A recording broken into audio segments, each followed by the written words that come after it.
folks, how are y'all doing? My name is Rees, and welcome back to the Minecraft 2025 Let's Play Adventure, where we have restored everything to the right order. The intro to today's video was without fault, without flaw, without rain. I have a little bit of a situation, though, that I want to run past all of you again. This is the first time I'm doing it, though. I just felt compelled to rhyme. We need to get more dirt. We need to get more grass. We've got quite a bit stored away, but I have a story about getting the Switch too, and I figured, you know, we talked about the Switch while digging up grass last time, we might as well do the same here today. But I cannot find our loot crate. I found the clutter crate, and just to avoid anyone questioning in the future, all of the sand, I actually went and got some more sand between episodes, is inside of here. These are the 4 that we built last time. These are the 4 now sand. I dyed them yellow because that was as close to sand as I could get. It was between going with yellow and, I was looking at it, I was like, white, yellow, gray, nah, and I ended up going with yellow. Yellow sands. I named them all sand. Topped them all off. None of these, though, just to be clear, are the loot crate. I don't know where it is. I don't know what happened to it. I don't know where we left it. If you have any memories, let me know, but we don't need to get that much dirt, so we're just going to bring the clutter crate with us. I did check outside where we worked on dirt in the past. I think we took all the dirt that we got last time, and we just deployed it down here to build all of this beautiful roadway, and the problem is there's so much grass. I could very well have just left the loot crate full of dirt. I'm pretty sure that's what we used to collect all the dirt and grass. It could just be sitting out here amongst all this grass, and I don't know if I would see it. I feel like that's probably where it is. It's probably sitting around out here somewhere. I just don't know where exactly, so if you maybe remember what I did with it, please comment and let me know, but yeah, I don't know where it's at. That's upsetting. We've lost the loot crate or the loot box or the loot casket. I can't remember what we called it. Let's go to the island of dirt and sand, which will soon be the island of stone. That's the problem, right? Like, we've named it the island of dirt and the island of grass, and soon it'll be the island of, I think I said sand earlier. It'll be the island of stone because we're stripping away all the dirt. It's a real tragedy. It's like, those cities that build themselves around sort of one a textile mill, or I guess that's a poor example, because you can continue to make textiles, at least until, you get run out of business because of exports from foreign countries. Or I guess those would be imports at that point. You can no longer run a business in America. It's a real shame. But more like a mining town. You build up a mining town, and obviously you got to bring in the miners. The miners need things around there, so they build, it starts off simple. You get a saloon down the road, and maybe a hotel for the family to stay when they come to visit Daddy at the mine where he works at a town, and then maybe Mommy finds out that there's a little a group of ladies operating out of one of the rooms, and she says, "You know what, Daddy? I think it's time the whole family comes and lives here and keeps an eye on you." And so now you've got, like a little booming construction business going on, and then, you've got all of these different shops and things opening, a train station. Obviously, it started out to just get the goods that you've mined out of town, but now they've got to ship those goods all around the country, all of those, and then the lumber mill opens to supply the wood for the booming construction projects, and some farmers. And then what happens when you run out of stuff in the mine? The mine shuts down. Well, a third of the people in town worked in the mine, and the other 2/3 existed to support the miners. So what ends up happening? Well, you think, well, we're going to make it. It's fine. We've got these other... well, we can't really export the lumber that we were using for local construction because it's hard to get it, into other markets where it's going to be competitive with what they've already got. And then, you know what? All the miners are moving away. They're moving to different mines. And so I opened this business here. I opened my textile mill to create specifically mining gear and then clothing for the miners, and now I've got to shut it down because they've all moved away. And while everyone's moving away, I can no longer keep this gosh darn grocery store I opened, and the department store. This was Dad's dream, was to open this department store ever since he was a little kid, and now it's shutting down because there's nowhere to buy it. It's a ghost town. It's a tragedy. It's an American story is what it is. But we have to keep moving forward. You can't look back and think, I wish the mine had stayed open, because the mine ran its course. The best thing you could do is look to the future and go collect some dirt. And that's what's going to happen around here. There's currently a portal on a hill, and that hill's not going to exist anymore. We'll have to move the portal. Eventually we get to a point where the portal's just sitting on solid stone. There's no reason for us to use it ever again, because why would we come back here? We built this place as a place to collect dirt, and that's all it's ever going to be. That brings me to today's discussion topic. Switch to. Quick recap for the Switch 1. We talked about this in a previous episode. I'm not going to go in depth about it, but I was really excited for the Nintendo Switch because it hit me at a point in life where, for whatever reason, multiple reasons, I was super invested in Nintendo properties, you know? I think I've gone into extreme detail about how the place I was at in my life at the time the Switch came out, 2017, was, for me, literally a couple years earlier or a couple years later, I would have had no interest in it. I would not have cared. But it just happened to hit me at a point in my life where I was ready to be a part of this. I was ready to be a part of this Switch ecosystem and be excited for Zeldas and Marios. All right? So the Switch, you know, I got the pre-order in, and I went to go pick it up on launch day, March the 3rd, 2017. Or was it March the 4th? It was March the 3rd. And, you know, I had to order it at a Best Buy many miles away from me. It was quite a drive to go pick it up, but everything sort of just serendipitously worked out for me, right? I happened to have the day off of work. I would normally not have had the day off work on that day. I'm pretty sure it was a Friday, wasn't it? No reason for me to, under any other circumstances, have that day off of work. I would not have asked for that day off of work to go pick up a Switch. That would have never happened. But coincidentally, my boss just told me you're off that day. I was like, perfect. I went with my mom, my brother, and my brother's then girlfriend, because I was like, I've got to go, you know, on a journey of 100 miles to go pick this thing up. And they were like, ooh, we're not doing anything. We'll go with you. And it was a fun adventure, and we ate at a Cheddar's, and I tried to get my brother to play Snipper Clips with me on my Switch, and he was super embarrassed of his older brother having this Nintendo toy out at the table, and his girlfriend told him to stop being mean to me. Shout out to her. They should have never broke up. She was absolutely right. He should have not been mean to me. The waitress came by and was like, oh my gosh, is that the new Nintendo? And I was like, yes, it is. And that made my brother even more embarrassed. At that point, he was like, no, not you too, waitress, no. And he did not play Snipper Clips with me. But let me tell you, we got that thing back home. I did a live stream. This is the first game that I ever streamed through. Like, I'd done live streams for, like, Minecraft here and there before, but I'd never streamed through a game before I decided I was like, I'm going to go stream this new Zelda game. Because I was pretty excited about it at that point. I had just literally 3 months beforehand asked my brother, he was like, what do you want for Christmas? And I was like, I want to try these Zelda games. And he got me the Ocarina of Time for the 3DS, and I blitzed through that game, and Majora's Mask, and Wind Waker, and some amount of Twilight Princess, and I was like, I like Zelda now. I'm really into this.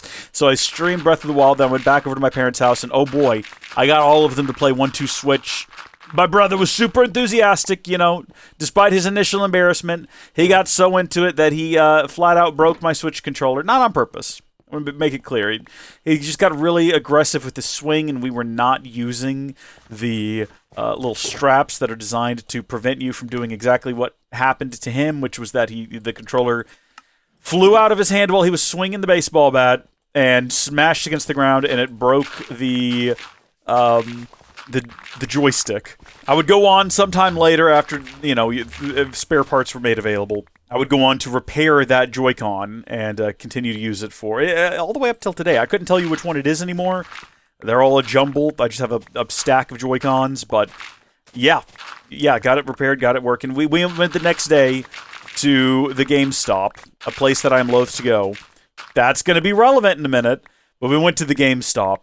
And I was like, do you have any Switch? And they're like, no. I said, Joy-Cons? I said, oh, yeah, that's about all we've got. So we got a new set of Joy-Cons. They were stupidly expensive, and some things never change. Joy-Con 2 are also stupidly expensive. But got it up and running again, went to my nephew's birthday party, where we, once again, I got everyone to play 1-2 Switch. Lots of fun. I wish I could say that the Switch 2 launch was that interesting. So let me go ahead and give you some background on trying to pre-order the Switch, because I was there on launch night. I was up till 2 in the morning. I was watching this live stream of a guy who was basically just, like, updating everyone. He was constantly refreshing pages and saying, okay, they've got to drop at Walmart. Go, go, go. Let me tell you what, I got my order in at Walmart. And I was like, cool. This was like right after midnight. I thought, okay, great. I got to go to work in the morning. I'm going to go to bed. I turned off the live stream, and I rolled over, and right as I closed my eyes, I get a little ding on my phone, and I look, and it's Walmart telling me they had to cancel my order due to stock issues. And I said, no! So I got back on there and tried again. Eventually got another pre-order at Target. And this is the pre-order I talked about last time. The one that said it would be a few days after launch. It was. Okay, it was a few days after launch. It came in the mail. But guess what? On the night before launch day, right? I was getting in bed, getting ready to go to sleep. I took some melatonin because I had to be up early the next day for work. That's a key part of the story. I had to be up early the next day for work. I needed to get sleep. So I got in bed with my little melatonin, and I closed my eyes, and I started to drift off to sleep. And I thought to myself, oh, isn't the Switch launching tonight? And I kind of sat up, and I looked over. It was about 10:45, and I was like, I'm not staying up for no midnight release. But I went ahead and I looked it up anyway, because I was like, what stores are doing midnight releases? And I discovered that GameStop was doing midnight on the East Coast, which means in Central Time, God's time, it was going to be at 11 p.m. in about 15 minutes. And I thought, okay, I'll drive by and see what the situation looks like. No intention. I've got my pre-order. It'll be here in a week. It's fine. Zero intention of actually going into, the store and ordering one. The line's probably going to be around the building. I get there and interesting. The line is not around the building. Everyone is inside. This was right at, just before 11, which is important. Okay, that's really important to the story. Because I decided, I'll walk in. I'll see what the situation is. I'll see if they've got any left. I walked in. I'm not going to be mean about anyone there. What I will say is I was among the crowd. There's me and maybe two other people who were, what is the correct way of saying this? It's not going to get me in a lot of trouble. Neurotypical, I'll say. How about that? And I was like, oh boy. So I got at the back of the line, and the guy in front of me, normal, chill dude. Love this guy, by the way. Saved my bacon. He turns around and he goes, hey, you got your receipt? Did you get your stamp on your receipt? And I said, I don't even have a console yet. And he goes, oh, okay, well, you need to actually go buy one now. He said, because right now at the register, this is the line to pick up the console if you don't already have one. And they mentioned, this is what he told me, they mentioned a second ago that they were closing the register at 11 p.m., and if you didn't already have a console, you couldn't get one till tomorrow. And I said, oh, thank you. So I got out of the back of the line, and I went up to the register, and I said, do you have any Switch 2s? And the person behind the register said, yes, we do. Do you want the Mario Kart bundle or the regular? And then they kind of looked through the system, and they're like, we only have 3 left. I was like, yeah, give me that Mario Kart bundle. I'm loath to get digital games, but I'm also loath to spend $30 more than I have to for the only launch title really on the system that I care about. I thought that the Donkey Kong game was coming out as a launch title. I misunderstood that game's not coming out for another month, which is stupid. I mean, launching this thing with just tomorrow, whatever. You know what Nintendo will do as Nintendo does. So I pay for it. They give me a receipt with a sticker on it, and they're like, don't worry about going to the back of the line. My number was 51. They're like, no, my number was 53. They said, find 52 and stand behind them. And I said, okay. So I went out there and I was like, who's 51? And the fella said, me. And I said, all right, I'm behind you. And I got in the line. All right. Now at this point, I should point out, while I was checking out, I thought this was interesting. As I was checking out, someone came over and started frantically telling the person checking me out, close down the register. It's time to close down the register. And they said, well, I'm already taking his payment. And they said, okay, but he's got to be the last one. No more after him. So I got the literal last Switch that was sold on the midnight launch night. The literal last one. And I know that because near the back of the line, I got to watch about a half dozen people stream in after me and go, do you guys got the Switch? And they're like, sorry, we've already closed the registers for the evening, but you can come back tomorrow morning. The saddest thing I saw, because remember, I got in line, it was right after 11. Technically, they should have already not sold me mine because they were closing the register at 11. But at the end, I was close to the end of the line, right at midnight, someone came in, big smile on their face. They're like, I'm here for the Switch 2 launch event. And the person who sold me the console, they were kind of manning the door, and they're like, I'm so sorry. We've already sold out. And he got this far away, sad expression. I went, what? And he kind of looked down at a flyer he was holding in his hand. And he looked back up, and he goes, but... Oh, also, there was no kids there. That's something else I noticed really early on. I was like, it's all upper teens and adults. Interesting. But this guy was either very early college age, very late high school. And he kind of looked down and he had just the saddest expression. He looks back up and he goes, it said it started at midnight.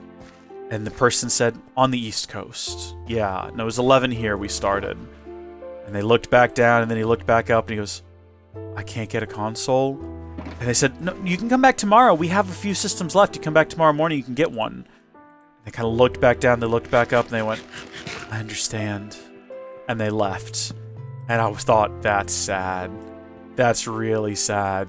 So I had to stand in the line. I had headphones in. It didn't really help because they were playing a Mario Kart 9 like demo reel on repeat, and I was ready to just strangle Mario by the end of it. If I saw him in real life and he went wahoo at me, I probably would have said, wahoo this!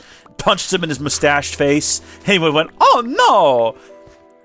So the way that the line worked was at the front, you had your receipt with a little sticker on it. And you had to show that receipt to people in the back who would then compare the sticker on your receipt to an actual physical console, because you had to get the one with the exact serial number for some reason. I don't know why. I genuinely don't know why. But they had one reserved for me in the back. At this point, people started bailing, because someone went up and asked the person who like checked me out, who was manning the door. They said, hey, I've already got the receipt. Do I need to pick it up tonight? And they said, oh no, you have the receipt. The console is yours. You can leave and just pick it up first thing in the morning. And at that, a lot of people bailed. It was getting real close to midnight, and the line thinned out a lot of people saying, you mean I can just come back in the morning? And the console, I already paid for it. It's mine. I own it. I can just get it in the morning. And they left. And I thought to myself, maybe I ought to do that too. But I didn't. I stuck it out. And oh boy, let me tell you what, it was about my time to pick up my console, and I thought, I'm glad I stuck it out. And it got to literally a group of 4 people. They were all there together, right in front of me. They started having issues. For some reason, the folks in the back could not find their system. Remember, for some reason, they had to give you the exact system that corresponded to the serial number on your receipt. You bought this. You didn't buy a Switch 2. You bought this Switch 2. And they were darn set and determined to make sure you got that exact Switch 2. And so it took them, I'm not even joking, 15 minutes to deal with this one Switch. The line was moving slow before that. And because the line was like clusters of people who were there together, the line didn't actually move. Like a little group, like it spread out as it went. It sort of extended, and I was standing in the same place at the back of the line for a very long time as it thinned out in front of me, and finally it started moving forward. And then, I get up there, and I'm right there, and I'm waiting 15 minutes for them to figure out, well, where's this person's Switch? I finally get up there, and it's 3 people who are like, hey, let's see are you excited to get your Switch? Let's see your receipt. And I'm like, I'm not an a-hole, right? I'm like, okay, let me match the energy. I put on a big smile that I was not feeling, and that I doubt reached my eyes. And I said, yeah, let's go. Here's my receipt. And they're like, yeah, hey, we're real sorry about that wait. And I was like, hey, I'm here. I'm getting a Switch. It's fine. It's all good. And they bring me my Switch. And like, here you go. And I was like, thanks so much. Y'all have just a blessed evening. And they say, yeah, you too. And then I go outside. Here's the thing. After me, 4 other people who already had the console. Where'd you guys come from? They filtered in after me. So I was almost the last person in line. Not quite, but almost the last person in line. So I walk outside to just a dead, empty parking lot. At that point, it was sometime past midnight. I want to say maybe 12:15 or so, 12:30. I start walking to my car, and I'm looking around, and I was like, man, this would be a great opportunity for someone to come and rob me. You know what I mean? Because, I'm all alone out here in this empty parking lot past midnight with a Switch 2. It's not gonna happen, obviously. I was just thinking, man, you gotta be diligent. You gotta be vigilant in these sort of situations. Else, you get yourself in that sort of a situation, And, that has no bearing on anything. If you thought this was going towards, a really interesting turn where I got robbed with the Switch 2, no. I got in my car, I went home. I turned it on. Oh heavens. I downloaded Mario Kart 9, and I went to sleep, and I proceeded to not play Mario Kart 9 for 3 days, because I just didn't care. And I repeatedly looked at it. Oh no! Hold on, that's not the end of the story! Because I got home, and I said I better cancel my pre-order from Target, because I already got the system. And I opened up my phone, and I went to the Target, and I canceled the pre-order. And then I went to bed, and I woke up the next morning to find back-to-back emails from Target. One at 6 a.m. that said, we're sorry we were unable to cancel your pre-order. and then one at closer to 7 that said, something exciting is heading your way. And I said, no! I don't want 2 of them! I barely wanted 1! So for a brief moment in time, several days later, after it came in the mail, for like the briefest of moments, I was the regretful owner of 2 Nintendo Switch 2s before I went back to the Target store, and I said, look, this just came in the mail, I'd like to return it. And I was worried there was going to be some kind of drama about, well, we got to open it up and check and make sure you didn't activate the Mario code. The person was just like, yeah, all right. Scanned it, boom, got my receipt, got my refund. And now I'm back down to a single Switch. Now, was it worth it, right? Was it worth it to go to the midnight launch? I think is the question that I had for myself afterward. Because I already had the system pre-ordered and it was headed my way. Was it worth it going out the night before a full, long day at work and getting a Switch 2 at the GameStop? So it would have been worth it if it made for a really good story, right? I love a midnight launch. I love a launch day story. I think the launch day story for the Switch is fun. You know, going out there with my family and eating at Cheddar's and all of that. That was a great time. This launch day story, awful, boring, uninteresting, not worth it. To be blunt, just not worth it. For the time invested and the experience had. No, not at all. I texted my friend Brenton at one point. I was like, I'm in the line at the GameStop. Do you want one of these? Do you want my Target one? He was like, there's no games on it yet. I'm going to wait probably a few months or a year to get one. I said, you know what? That's reasonable and intelligent. And I probably should have done the same. I did not set out to get a Switch that night. I was like, I'm going to go inspect the situation. Every step along the way was me saying, well, let's just feel things out here. And I got home with this. I did eventually play Mario Kart 9. Or Mario Kart World Tour, whatever it's called. It's fine. It's fine. It doesn't feel like a game that needed to be on Switch 2. I feel like it looks great on handheld. I've not played it, plugged into the TV. I watched some videos where people were, hey buddy, they were playing the Switch 2 and they were testing out Xenoblade games, and my theory was correct because the games have a variable resolution. They do tend to run at a slightly higher resolution at a closer to 30 FPS consistently. I want a patch. I want those games to run at 1080p 60. I can still I activated the Mario Kart. I don't know if I can return it now. But if you're watching this and you have any doubts over whether or not you want to Switch 2, having owned one for over a week now, you don't. There's just no reason right now. It's not like when I got the original Switch and I had Breath of the Wild, this huge open world game that for me was worth it. That was buying the Switch was worth the price of admission. That game was great. I don't have that with the current Switch. Playing Breath of the Wild again, right after playing Tatk at a slightly higher resolution. I don't. Thank you, folks, for watching. God bless each and every one of you. Next time, we're either going to build an automated thing to quickly grow wheat, we're going to work on expanding the cow farm, or we're going to do this. One of those 3 things. God bless you, and I'll see you later. Goodbye.